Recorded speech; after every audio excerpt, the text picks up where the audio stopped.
म्हणजेच बारामतीचा मतदारसंघ। बारामतीमध्ये अजित पवार यांना त्यांच्या सख्या पुतण्यालाच आपण पाहतोय की आव्हान दिलं होतं। युगेंद्र पवार त्यांच्या विरोधात उभे ठाकले होते। पवार विरुद्ध पवार अशी ही लढाई पवार कुटुंबामध्ये वितुष्ट पडलं आणि त्यामुळे सख्खा पुतणा उभा राहिला। नेमकं या ठिकाणी बारामतीकर कुणाला कौल देत आहे पाहणं त्यामुळेच महत्त्वाचं आहे स्नेहिल। नक्की आणि आपण बघूया संभाव्य आमदार बारामतीकरांचा कोण असेल तर बारामतीकर पुन्हा एकदा अजित पवार यांना संभाव्य आमदार म्हणून संधी देऊ शकतात तर युगेंद्र पवारांना पराभवाचा सामना करावा लागू शकतो।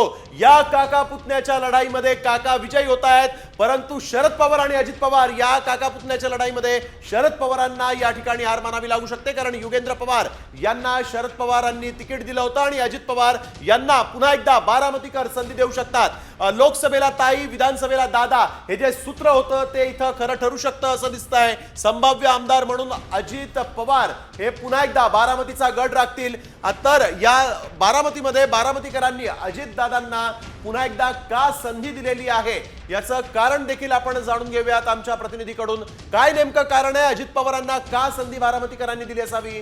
शरद पवारांनी भावनिक आवाहन देखील केलं होतं युगेंद्र पवारांना निवडून देण्याचं पण तरी एकदा आपण बघतोय की बारामतीकर हे अजितदादांनाच पसंती देतात। काय नेमकं कारण असेल?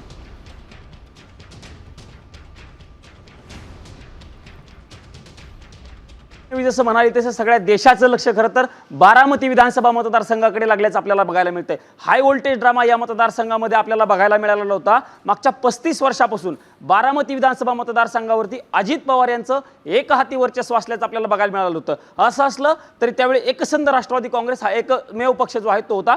शरद पवार आणि अजित पवार हे एकत्र होते मात्र शरद पवार आणि अजित पवार या दोन्ही गटांनी वेगवेगळी भूमिका घेतल्याच्या नंतर ही पहिलीच विधानसभेची निवडणूक झालेली होती आणि अजित पवार हे त्यांच्या पक्षाकडून उमेदवार उभा होते। त्यांच्या विरोधामध्ये स्नेहिल जर बघायला गेलं तर पुतण्या युगेंद्र पवार यांनी आव्हान दिलेलं होतं। त्यामुळे अजित पवार विरुद्ध पुतण्या युगेंद्र पवार अशा पद्धतीची एक महत्त्वाची लढाई खरं तर बारामती विधानसभा मतदारसंघामध्ये झालेली होती। बारामती विधानसभा मतदारसंघाचा जर स्नेहिल आपण आढावा घेतला तरी शहरी आणि ग्रामीण अशा पट्ट्यातून हा सगळा मतदारसंघ येतो। त्यामुळे शहरामध्ये अजित पवार यांच्या बाजूने मानणारा वर्ग खूप मोठ्या प्रमाणात विधानसभेला असल्याचं आपल्याला बघायला मिळालं होतं। असं असलं तरी लोकसभामध्ये देखील अजित पवार यांच्यामध्ये बारामती मतदारसंघ उभा राहील अशी चर्चा असताना बारामती या विधानसभा मतदारसंघामध्ये अजित पवार यांच्या पत्नी सुनेत्रा पवार यांना जवळपास 48,000चं मायनस लीड या मतदारसंघामध्ये मिळालेलं होतं। त्यामुळे बारामती मतदारसंघामध्ये काय होतं ह्याची चर्चा खरं तर देशभरामध्ये सुरू होती।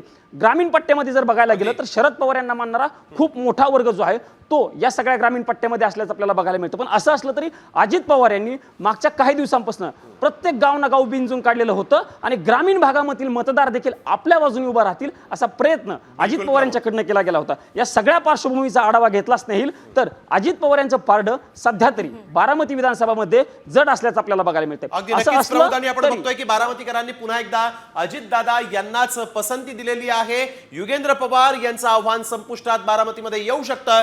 संभाव्य उमेदवार म्हणून अजित पवार यांच्या आमदार म्हणून अजित पवार यांचं नाव आता शिक्कामोर्तब झालंय आणि आता